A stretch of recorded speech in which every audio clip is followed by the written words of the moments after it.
Charles Leclerc did not lose Austria because Ferrari was simply too slow. He lost it because the tires gave up before the fight was over.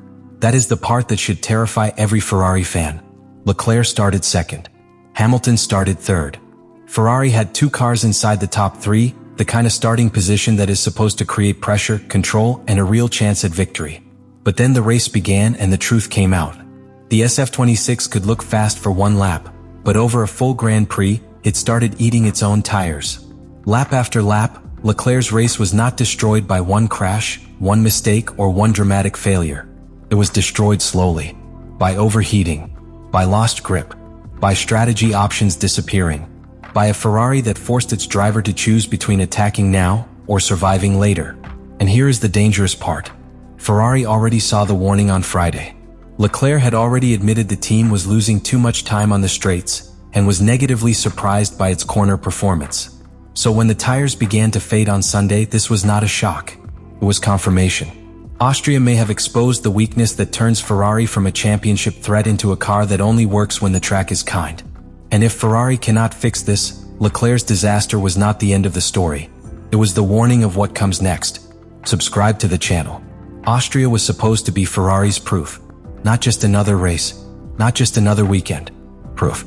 Because after the emotion of Hamilton's win in Spain, Ferrari needed to show the world that the breakthrough was real. They needed to show that the SF26 was not just dangerous on one specific type of circuit. They needed to show that the red car could travel, adapt, and survive when the conditions became less friendly. And for Charles Leclerc, Austria looked like the perfect chance to make that statement. He qualified second. Hamilton qualified third. 2 Ferraris inside the top 3. That kind of starting position changes everything. It puts pressure on the race leader. It gives the pit wall options. It gives the drivers clean air, strategic freedom, and the belief that victory is close enough to touch. At least that is what it should do. But this is where Ferrari's weekend began to twist. Because the front row did not tell the full truth. It only told the Saturday truth. And Saturday truth can be dangerous in Formula 1 because qualifying is the most flattering version of a car. The tires are fresh. The fuel is light. The driver only has to survive 1 perfect lap. Every weakness can be hidden for a few seconds by bravery, grip, and timing. But Sunday does not flatter anyone. Sunday asks for honesty. It asks whether the car can do the same thing again and again and again without burning through the tires underneath it. And that is the question Ferrari could not answer. The warning had already arrived before the race.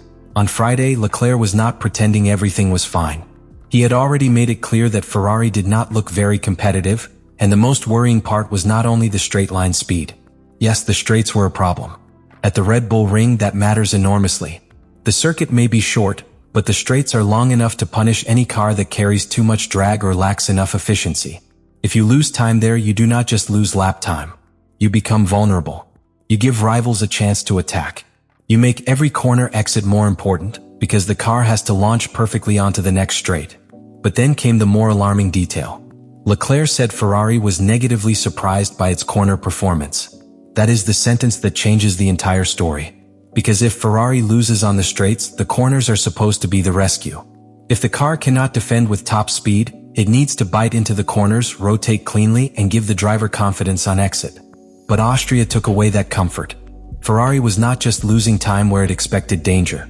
It was also hurting where it expected strength. And when both things happen at the same time, the driver starts running out of weapons. Think of it like a boxer stepping into the ring with a weak guard, but also realizing his strongest punch is not landing. Suddenly, the whole plan changes. You cannot attack with confidence. You cannot defend comfortably. Every move becomes a calculation, and every calculation costs energy. That was Ferrari's race before the race had even begun. Leclerc had track position, but not certainty. He had qualifying pace, but not proof of race strength.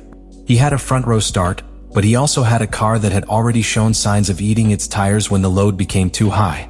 And that is what made Austria so cruel. Because Leclerc had done his job. He put the car where it needed to be. He gave Ferrari a chance. He placed himself close enough to Russell to make the race feel open, and with Hamilton behind him, Ferrari had the numbers to make Mercedes think. But tire degradation does not care about hope. It does not care where you start. It does not care how strong the garage felt on Saturday night. Once the race begins, degradation becomes a quiet enemy. It does not arrive with drama. It does not need a crash. It does not need a broken wing. It simply begins taking performance away, lap by lap, until the driver realizes the fight has changed. At first, the car still feels alive. Then the rear tires begin to lose their bite. Then the traction gets worse. Then the driver has to wait longer before applying full power. Then the lap time slips. Then the pit wall starts calculating damage instead of opportunity. That is when a race stops being about chasing victory. It becomes about limiting loss. For Ferrari, that shift was devastating. Because when you start second, limiting loss feels like failure. Leclerc was not starting in the midfield. He was not trying to rescue a weekend from nowhere. He was at the sharp end, where every lost tenth becomes a headline, and every strategy hesitation becomes a question inside the garage. And the problem was not only that the tires degraded. Every team manages tire wear. The problem was that Ferrari's tire wear appeared to control the entire shape of the race. That is a different level of danger. Leclerc was sitting in the car, feeling the potential drain away. Every lap with fading tires made the front row start feel more like a missed opportunity. Every moment spent managing instead of attacking made the race feel smaller. And every strategic limitation made Ferrari look less like a team controlling the Grand Prix and more like a team negotiating with its own weakness. That is not where Ferrari wants to be. Not with Leclerc. Not with Hamilton. Not after Spain. Not while Mercedes is winning with Russell and keeping Antonelli on the podium. Not while Verstappen can still turn a compromised starting position into second place. The top teams punish hesitation. And in Austria, Ferrari's tire problem created hesitation. Should they stop earlier? Should they protect track position? Should they ask Leclerc to push? Should they ask him to save? Should they gamble or accept the damage?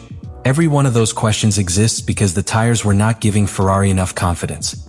And that is what destroys the rhythm of a race. When a team trusts the car, the strategy becomes aggressive. When a team doubts the tires, the strategy becomes cautious. Caution is not always wrong. Sometimes it saves a result. But when you start second, caution feels like defeat arriving early. And Leclerc knew it. He knew the car had enough speed to be in the picture. He knew Ferrari had placed itself in the right area of the grid. He knew the opportunity had been created. But he also knew that the race pace was being shaped by a weakness that could not be solved from the steering wheel alone. That is the loneliest part for a driver. You can adjust your driving. You can protect the tires. You can speak to the team. You can follow instructions. But you cannot redesign the car at racing speed. And if the limitation is baked into how the car loads the tires, how it uses its rear grip, how it behaves on a power track, then the driver reaches a point where skill can only reduce the damage. It cannot erase it. That is why this block of the story matters so much. Austria did not just reveal that Ferrari had tire degradation. It revealed what tire degradation does to the entire team. It turns confidence into doubt. It turns strategy into compromise. It turns qualifying hope into race frustration. It turns two cars near the front into a question nobody wants to answer. What is the point of starting high if the car cannot stay strong when the race begins to bite? That question will echo inside Ferrari. Because the source of tension is not only Leclerc being disappointed. It is the uncomfortable knowledge that his disappointment has evidence behind it. He can point to Friday. He can point to the race pace. He can point to the tire drop-off. He can point to the fact that Ferrari's Sunday did not match its Saturday promise. And when a driver's frustration matches the data, the team has to listen. That does not mean Ferrari is broken. But it does mean the pressure is real. There is a difference. A broken team has no direction. A pressured team knows where the pain is but has not yet found the cure. Ferrari is in that second place now. They know the SF26 can be fast. They know Leclerc can place it near the front. They know Hamilton can win when the car is in its window. But they also know Austria exposed a weakness that cannot be ignored. The car must stop destroying its own race pace. Because tire wear is not just a number on a screen. It is the difference between attacking and defending. Between controlling and reacting. Between a front row start becoming a victory chance, or becoming another Ferrari what if. And for Leclerc, Austria became the cruelest kind of what if. What if the tires had lasted? What if the car had been kinder on traction? What if Ferrari's race pace matched its qualifying promise? What if second on the grid had been the beginning of a fight, instead of the start of a slow fall? That is the wound this Grand Prix left behind. And it is why the tension now feels bigger than one result. Because Austria did not simply take points from Ferrari. It took certainty. And once certainty is gone, every future race begins with suspicion. Will the tires hold? Will the car survive? Will Leclerc be allowed to attack? Or will Ferrari once again ask him to manage a problem that should have been solved before the lights went out?